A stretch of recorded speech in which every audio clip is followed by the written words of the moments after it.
Welcome to Ganesh studies. ఈరోజు మనం సివిక్స్లో మంచి టాపిక్ గురించి మనం డిస్కస్ చేద్దాం. ఇది డిఎస్సి వాళ్ళకి, స్కూల్ అసిస్టెంట్ వాళ్ళకి 100% అంటే 100% బిట్ అని వచ్చేటువంటి ఏరియా. ఆ టాపిక్ ఏంటంటే కేంద్ర ప్రభుత్వం అనే విషయం మనం చెప్పుకోవచ్చు.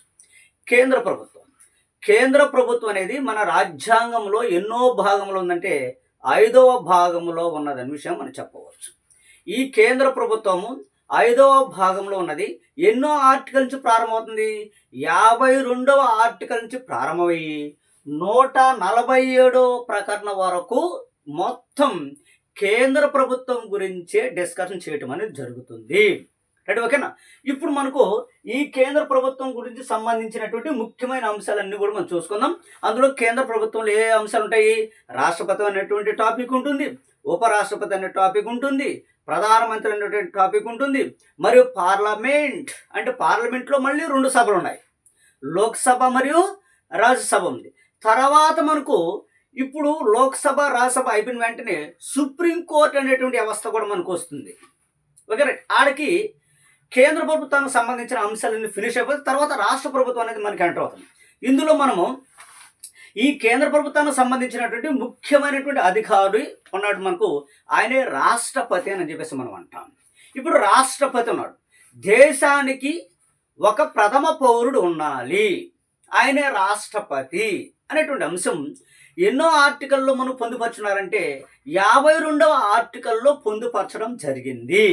ఓకేనా, రైట్. కాబట్టి చూడండి, భారత రాష్ట్రపతి గురించి రాష్ట్రపతి ఉండాలి ఒక దేశానికి అని చెప్పేసి ఏ ఆర్టికల్ పొందుపరిచారంటే 52వ ఆర్టికల్ విషయాన్ని మనం అక్కడ చెప్పాలి. నెక్స్ట్ మనకు ఇప్పుడు చూస్తే ఇప్పుడు రాష్ట్రపతి అని చెప్పేసి మన పదం అన్నాం. రైట్, ఓకేనా. ఇప్పుడు రాష్ట్రపతి 53వ ప్రకరణలో కార్యనిర్వహణ అధికారాలు ఈయనకే ఉంటాయని విషయం చెప్పారు. రైట్, ఓకేనా. మరి 54వ ప్రకరణలో ఏం చెప్పారు? రాష్ట్రపతిని ఎన్నుకునే విధానాన్ని చెప్పడం అనేది జరిగింది. ఎన్నిక విధానం ఉన్నది, ఎన్నికలు ఉన్నాయి. ఓకేనా. ఇక్కడ మనం చూసినట్లయితే రాష్ట్రపతిని ఎవరెవరు ఎన్నుకుంటారు అని అంటారు. దేశంలో రైట్ చూడండి, పార్లమెంటులో ఉన్నటువంటి లోక్సభ ఎంపీలు, ఓకేనా. అదే మళ్ళీ లోక్సభలో నామినేటెడ్ 2 ఉన్నారు కదా, ఏది ఆంగ్లో ఇండియన్ ఓల్డ్ రారు, ఇప్పుడు లేదులేండి. 104వ రాజ్యాంగ సవరణ 2020లో 104వ రాజ్యాంగ సవరణ తీసుకొని వచ్చి 2 ఆంగ్లో ఇండియన్ నియమించే విధానం ఉందిగా, దాన్ని తీసేయడం జరిగింది. రైట్, ఓకేనా. సో కాబట్టి ఇక్కడ 543 మంది లోక్సభ ఎంపీలు ఇప్పుడు ఆయనకి ఓటు వేయడం అనేది జరుగుతుంది, ఏది రాష్ట్రపతి ఎన్నికలు. మరి అదేవిధంగా రాజ్యసభ ఎంపీలు మనకు 245 మంది ఉన్నారు. అందులో 12 మంది రారు, 12 మందిని నామినేట్ చేస్తాడు ఈయన. ఏది 245 మందిలో 12 మంది నామినేట్ చేస్తారు, 12 మంది రారు. మిగిలినటువంటి వారు రాష్ట్రపతి ఎన్నికల్లో పాల్గొంటారు. మరియు రాష్ట్రాల ఎమ్మెల్యేలు కూడా పాల్గొనడం అనేది జరుగుతుంది. Okay, right. ఇది ఎన్నికలో జరిగేటువంటి ప్రక్రియ. దీనికి ఎలక్టోరల్ కాలేజ్ ఉంటుందనే విషయం కూడా మనం చెప్పుకుంటా ఉంటాం. రైట్, ఓకేనా. మరొక అంశం ఏంటంటే రాష్ట్రపతిని ఏ విధంగా ఎన్నుకునే విధానం గురించి ఆర్టికల్ 55లో పొందుపరచడం జరిగింది. 55 ఆర్టికల్ ఏం పొందుపరిచారు? రాష్ట్రపతి యొక్క ఎన్నిక విధానం గురించి ఉన్నది. అదేవిధంగా ఆర్టికల్ 56లో ఏం పొందుపరుచున్నాయి అని అంటే రాష్ట్రపతి యొక్క పదవీ కాలం గురించి ఆర్టికల్ 56లో చెప్పడం జరిగింది. రాష్ట్రపతి యొక్క పదవీ కాలం 5 సంవత్సరాలు అనే అంశం అక్కడ పొందుపరచడం జరిగింది 56 ప్రకారం. మరి అదేవిధంగా 57వ ఆర్టికల్లో ఏమని పొందుపరిచారు రాష్ట్రపతి గురించి అంటే రాష్ట్రపతి పునరెన్నికకు అర్హుడి అని అన్నారు.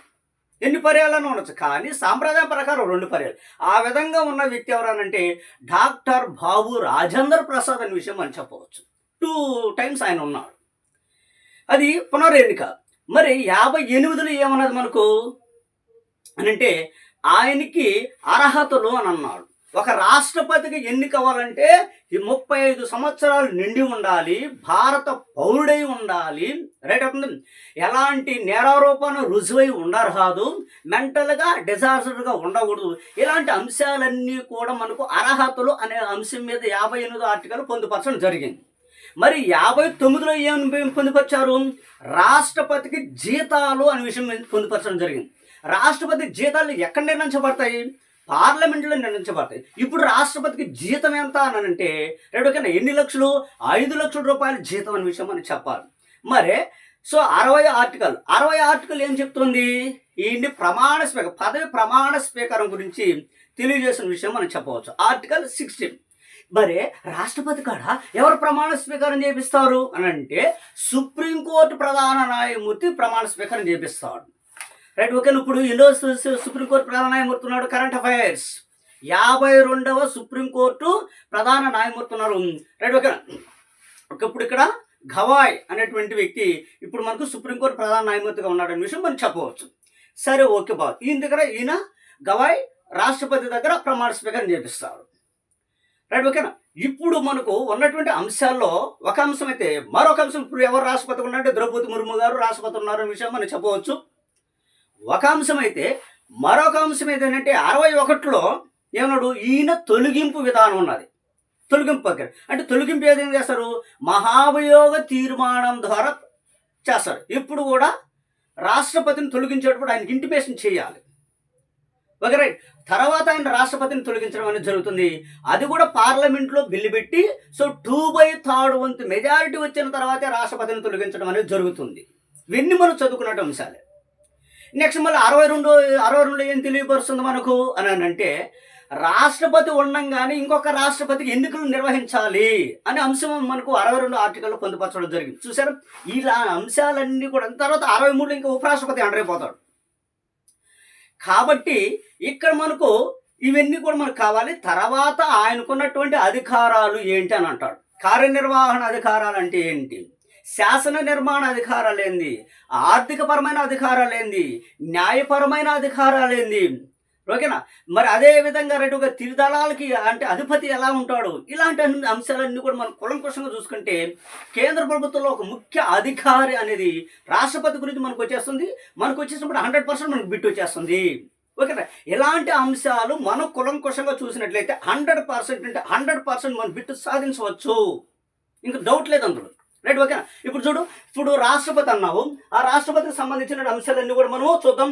ఇప్పుడు రాష్ట్రపతికి రాజ్యాంగబద్ధంగా సలహాదారుడు ఎవరు అని అంటాడు? ప్రధానమంత్రి కదా. రాజ్యాంగబద్ధ సలహాదారుడు ప్రధానమంత్రి అనే విషయం మనం చెప్పచ్చు. భారతదేశం ప్రథమ పౌరుడు ఎవరు? రాష్ట్రపతి. సరే, ఓకే, రైట్, బాగుంది. ఇప్పుడు ఈ అంశాలన్నీ కూడా ఇప్పుడు రాష్ట్రపతి ఉన్నాడా? రాష్ట్రపతి తన రాజీనామా చేయాలి. ఎవరికి వాళ్ళ రాజీనామా పత్రాన్ని? ఉపరాష్ట్రపతికి ఇస్తాడు. ఎవరికి ఇస్తాడు? ఉపరాష్ట్రపతికి ఇస్తాడు. అంటే సరే, జగదీప్ ధన్కర్ ఉన్నాడు, ఆయనకి ఇస్తుంది ద్రౌపది ముర్ము అనే విషయం మనం చెప్పుకోవచ్చు. సరే, ఏదేమైనా కానీ ఇప్పుడు మనకు దీనికి సంబంధించిన బిట్స్ అన్ని మనకు ఉన్నాయి. ఒకసారి చూద్దాం. ఫస్ట్ ప్రశ్న చూడండి. భారత ఐక్యతను, సమగ్రతను, అఖండతకు ప్రతీక ఎవరు? భారత ఐక్యతకు, ఆ సమగ్రతకు, అఖండతకు ప్రతీక ఎవరు అని అంటే ఎవరు? మన రాష్ట్రపతే కదా. ఇప్పుడే చెప్పాను మీకు, రాష్ట్రపతి ప్రొఫైల్ మొత్తం మీకు చెప్పడం అనేది జరిగింది. రైట్, ఓకేనా. కనుక జాగ్రత్త పెట్టుకోండి. ఇప్పుడు అదే రాష్ట్రపతి సో ఓకేనా న్యాయ సలహా తీసుకోవాలా. న్యాయ సలహా తీసుకోవాలంటే సుప్రీంకోర్టుని అడతాడు. సుప్రీంకోర్టుని అడిగేటప్పుడు ఏ ఆర్టికల్ ప్రకారం అడతాడు అంటాడు? 143 ఆర్టికల్ ప్రకారము ద్రౌపది ముర్ము గవాయిని ఓకేనా సో సలహా అడుగుతుంది అనే విషయం మనం చెప్పుకోవచ్చు. రైట్, ఓకేనా. ఇంకా ప్రధానమంత్రి ఉన్నాడు. ప్రధానమంత్రి నియమించేది ఎవరు? రాష్ట్రపతే కదా. ఏ ఆర్టికల్ ప్రకారం నియమిస్తాడు రాష్ట్రపతి అని అంటే 75 క్లాజ్ 1 ప్రకారం రాష్ట్రపతి ప్రధానమంత్రిని నియమించడం జరుగుతుంది. మరి ఎట్ట నియమించేస్తాడు? ఆ రావయ్య నువ్వు ఉండిపో అంటాడా? లేదు. పార్టీలో ఉన్నటువంటి పార్టీ ఒక రాజకీయ నాయకుడు ఎన్నుకుంటారు కదా, ఆ నాయకుడిని ప్రధానమంత్రిగా చేయడం. మరి ఆయన కోరిక మేరకు, ప్రధానమంత్రి కోరిక మేరకు ఏం చేస్తాడంటే రైట్ ఎవరు? రాష్ట్రపతి సో మంత్రిమండలి నియమించడం జరుగుతుంది. అది 75 ఆర్టికల్ అనే విషయాన్ని మనము చెప్పుకోవచ్చు. రైట్, ఓకేనా.